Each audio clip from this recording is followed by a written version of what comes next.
दोस्तों, education with Shashi में आपका स्वागत है। चलिए दोस्तों, आज हम लोग देखने जा रहे हैं 2018 के जितने भी पूछे गए साइंस के क्वेश्चन हैं, सबको हम लोग शिफ्ट वाइज एक एक करते आगे करते जाएंगे। तो चलिए सबसे पहले देखते हैं फर्स्ट क्वेश्चन। देखिए, उस व्यक्ति को चुने जो एक समान समूहों से संबंधित ना हो। ऑप्शन देखिए, Thomas Edison, Virat Kohli, Alexander Graham Bell, Albert Einstein. देखिए, ये तीनों आपका साइंटिस्ट है और विराट कोहली एक क्रिकेटर है। तो ये आपका अलग हो जाएंगे। सही आंसर आपका 2 हो जाएगा। देखिए, थॉमस एडिसन ये इलेक्ट्रिक बल्ब का आविष्कार किया था। अलेक्जेंडर ग्राहम बेल ये टेलीफोन का आविष्कार किया था। अल्बर्ट आइंस्टाइन ने ये E=mc² का सिद्धांत दिया था। उसका नेक्स्ट देखिए, नेक्स्ट क्या आपका, जब किसी पिंड पर असंतुलित बल लागू किया जाता है तब इसमें निरंतर परिवर्तन होता रहता है। तो देखिए, असंतुलित बल लागू होगा तो वेट में कोई चेंज नहीं होगा, मास में भी चेंज नहीं होगा, ये फिगर उसमें आकृति में भी तो चेंज नहीं होगा, तो उसमें उसका स्पीड में चेंज होता है। तो आपका आंसर हो जाएगा स्पीड। फिर नेक्स्ट देखिए, निषेचन अंड और जुग्मज किस में संयोजित होते हैं। तो देखिए, सबसे पहले स्पर्म और एग जब मिलते हैं तो जाइगोट का निर्माण करते हैं, तो वो जाइगोट हमारे यूट्रस में जाके बनते हैं। तो इसका आंसर हो जाएगा यूट्रस। फिर नेक्स्ट देखिए, निम्नलिखित में से कौन से तत्व रासायनिक प्रतीक लैटिन से आया है। तो आपका ऑप्शन देखिए, Latin aluminium, chlorine, carbon, iron. तो ये आपका आयरन आंसर हो जाएगा, जो लैटिन से आए हैं। फिर नेक्स्ट देखिए, यदि कोई बल 1 किलोग्राम की गति से एक किलोग्राम पिंड की गति से 4 मीटर प्रति सेकंड 60 मीटर प्रति सेकंड कर देता तो बल द्वारा किया गया कार्य ज्ञात करें। तो चलिए देखते हैं। जब इस तरह होगा तब उसमें हम लोग गतिज ऊर्जाई करते हैं, गतिज ऊर्जा लगता है। तो गतिज ऊर्जा क्या होता है, 1/2 mv² होता है। तो देखिए, 1/2 mv² होता है, तो इसमें 1/2 mv² माइनस 1/2 mv² तो हो गया। तो 1/2 × 1 v² 8 है, तो 8 का स्क्वायर हो जाएगा आपका, माइनस 1/2 1 × 4 का स्क्वायर हो जाएगा। तो 8 का स्क्वायर 64 हो गया, 64 से 2 काट दिया तो मतलब 32, और इसका 16 से 2 कट गया तो आपका 8, तो आंसर हो जाएगा 24। तो चलिए दोस्तों, फिर नेक्स्ट देखते हैं। निम्नलिखित में से कौन सा न्यूटन के तीसरे नियम का एक उदाहरण है। तो देखिए, फर्स्ट ऑप्शन, तेजी से आती हुई क्रिकेट की गेंद को पकड़ते समय क्षेत्ररक्षक गतिमान गेंद के साथ साथ हाथ धीरे धीरे अपने हाथ पीछे की ओर ले जाते हैं। देखिए, गेंद पकड़ते हैं तो गेंद पकड़ते समय अपने हाथ को पीछे की ओर खींचते हैं। ये न्यूटन के सेकेंड लॉ है। उसके बाद देखिए, जब हम पैदल चलना बंद करते हैं ना, पैदल चलाना बंद कर देते हैं तो साइकिल धीमे हो जाते हैं। ये भी आपका न्यूटन के फर्स्ट लॉ में आ जाता है, क्रिया पर। उसके थर्ड नंबर देखिए, जब एक बस अचानक चलती है तो यात्री पीछे की ओर झुक जाती है। ये भी न्यूटन के फर्स्ट लॉ है। उसके नेक्स्ट देखिए, रॉकेट का लॉन्च करना, ये न्यूटन थर्ड लॉ है। ये आपका आंसर ये हो जाएंगे। उसके नेक्स्ट देखिए, किसी वस्तु पर कार्य करने वाले गुरुत्व बल को किस रूप में जाना जाता है। तो देखिए, किस रूप में जाना जाता है, द्रव्यमान नहीं होगा आपका, एक्सेलरेशन वो बल के द्वारा जो स्पीड में चेंजिंग होता है, आवेश का कोई इसमें रिलेटेड, उसमें वेट होगा, भार के रूप में। फिर नेक्स्ट देखिए, जब कोई वस्तु वित्तीय पथ पर गति करती है तो घूर्णन करते केंद्र की ओर लगने वाला बल कहलाते हैं। देखिए, मान लीजिए कोई घूर्णन कर रही है तो वित्तीय पथ पर वो केंद्र की ओर बल लगाते हैं। जब केंद्र की ओर लगाते हैं उसको अभिकेंद्रीय बल कहते हैं, अभिकेंद्रीय बल। और जब बाहर की तरह लगाते हैं उसको अपकेंद्रीय बल कहते हैं। तो आपका केंद्र की ओर कहा गया तो अभिकेंद्रीय बल हो जाएगा।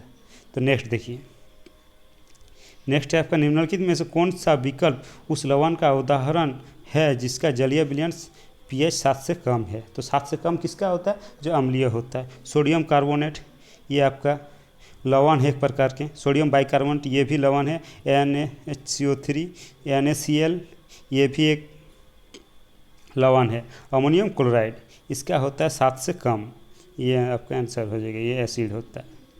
फिर देखिए नेक्स्ट, धातु ऑक्साइड और हाइड्रोजन का निर्माण करने के लिए निम्नलिखित कौन सी धातु वाष्प के साथ अभिक्रिया करती है। देखिए दोस्तों, सबसे पहले एल्यूमिनियम एक ऐसा धातु है, जो वाष्प के साथ अभिक्रिया करके धातु ऑक्साइड और हाइड्रोजन गैस का निर्माण करते हैं। तो देखिए H2O plus Al2O3 plus H2O gas निकालते हैं, हो गया। तो आपका आंसर हो जाएगा एल्यूमिनियम। फिर नेक्स्ट देखिए, नेक्स्ट क्या है आपका, निम्नलिखित में से क्या ठोस, द्रव्य और गैस तीनों रूप में पाए जाते हैं। तो आपका हो जाता है अधातु एक है जो तीनों अवस्था में पाए जाते हैं। फिर नेक्स्ट देखिए, पौधे की लचीलापन किस ऊतक के कारण होती हैं। तो सबसे पहले पौधे की लचीलापन आपका कोलन कायमा टिश्यू के कारण होते हैं। तो कोलन कायमा आपका आंसर हो जाएगा। देखिए जाइलम जो पौधे में जल पहुंचाने का काम करता है। स्क्लेरल कायमा ये पौधे की कठोरता का काम करते हैं। और फ्लोएम जो पौधे में पोषण प्राप्त करने का काम करते हैं, खाद्य भोजन। उसका नेक्स्ट देखिए, निम्नलिखित में से क्रिया के फलस्वरूप ऑक्सीजन गैस बनाती है। ऑक्सीजन गैस बनाती किसके समय, श्वसन इसमें आपका आंसर हो जाएगा। उसके नेक्स्ट देखिए, निम्नलिखित में से कौन सा जंतु गर्म रक्त वाला होता है। देखिए गर्म रक्त और एक ठंडा रक्त। गर्म रक्त वाला वो ये होते हैं जो वातावरण चेंज होने पर वो अपना बॉडी टेम्परेचर भी चेंज कर लेते हैं, वे गर्म रक्त होते हैं, गर्म रक्त वाला जानवर होते हैं। तो जैसे उसमें से कबूतर है, तो आपका आंसर कबूतर हो जाएगा, ये गर्म रक्त वाले के जानवर पंछी है। नेक्स्ट देखिए, आधुनिक आवर्त सारणी में कौन सा समूह के तत्व का बाहरी कोश पूर्ण होते हैं। आपका आंसर है जो तो 18 वाला, 18 जैसे एग्जाम्पल जिसका बाहरी कोश में अपना अष्टक पूरा हो जाते हैं। जैसे आर्गन का आपका 18 होते हैं, इसका हो जाएगा 2 8 8, इस तरह अष्टक पूरा हो गया। तो चलिए दोस्तों नेक्स्ट, सामान्यतः इलेक्ट्रोपॉजिटिव तत्वों की संयोजकता होती है। तो इलेक्ट्रोपॉजिटिव उसे कहते हैं जो अपना इलेक्ट्रॉन किसी दूसरे को डोनेट करते हैं। तो उसी इलेक्ट्रोपॉजिटिव, जैसे सोडियम का आपका 11 होते हैं, तो 2 8 1, तो एक इलेक्ट्रॉन वो किसी दूसरे को डोनेट करेगा। उसी तरह से 1 2 3 तक को डोनेट कर सकता है। आपका आंसर रहेगा चौथा। फिर नेक्स्ट देखिए, पृथ्वी का द्रव्यमान कितना होता है। पृथ्वी का द्रव्यमान होता है आपका दोस्तों 6 × 10⁻24 kg। तो आपका फर्स्ट वाला आंसर सही हो जाएगा। उसके फिर नेक्स्ट देखिए, निम्नलिखित में से कौन सा जानवर पराध्वनि उत्पन्न कर सकता है। तो चलिए देखते हैं।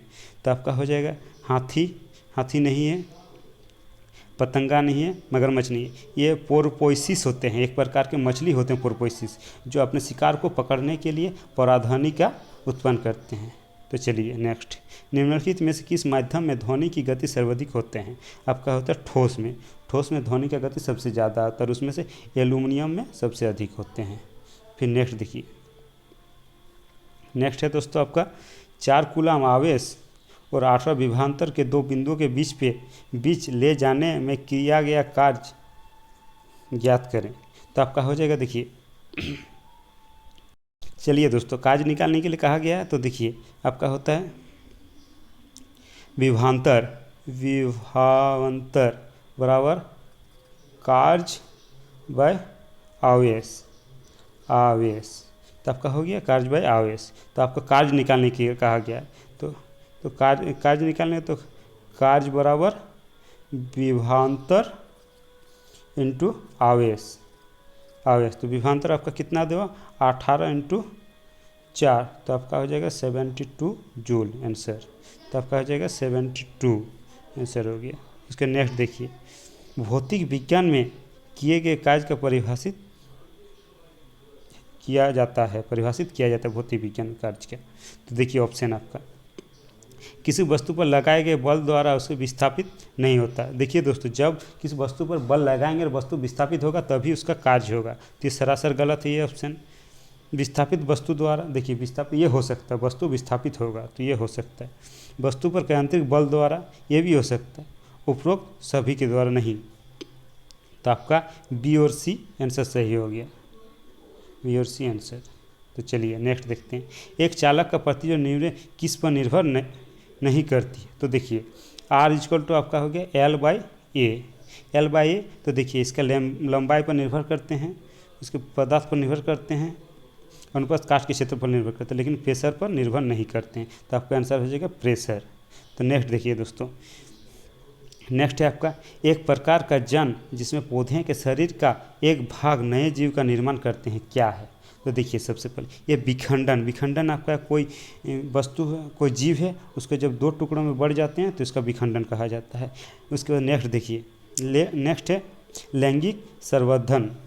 ये आपका सेक्सुअल रिप्रोडक्शन जो मेल और फीमेल के द्वारा होते हैं। उसके पुनर्जनन, कोई पुनर्जनन का है, जो कोई वस्तु मर जाता है फिर से वो अपना जीवित हो जाता है। कायिक प्रबंधन वो ये है जो कोई वस्तु अपने एक पार्ट से दूसरे वस्तु का जन्म दे सकते हैं, इसे कहते हैं कायिक प्रबंधन। तो आपका आंसर 2 हो जाएगा। तो चलिए नेक्स्ट है आपका धावन सोडा में, धावन सोडा के एक अणु में कितने जल की उपस्थिति होते हैं। तो धावन सोडा आपका हो गया Na2CO3 इंटू 10H2O, तो 10H2O। तो देखिए आपका 10 जल है तो आपका हो गया 10, तो आपका आंसर 10 हो जाएगा ऑप्शन बी। तो चलिए नेक्स्ट देखते हैं, हाइड्रोजन और ऑक्सीजन के द्रव्यमान के अनुपात हमेशा रहता है। तो हाइड्रोजन ऑक्सीजन का द्रव्यमान हमेशा 1:8 में होता है। तो आपका फर्स्ट आंसर हो जाता है। तो चलिए दोस्तों, आज का वीडियो कंप्लीट हो चुके हैं। तो दोस्तों वीडियो कैसे भी लगा, यदि अच्छा लगा तो वीडियो को लाइक, कमेंट और आगे शेयर कर दीजिए। धन्यवाद दोस्तों, थैंक यू।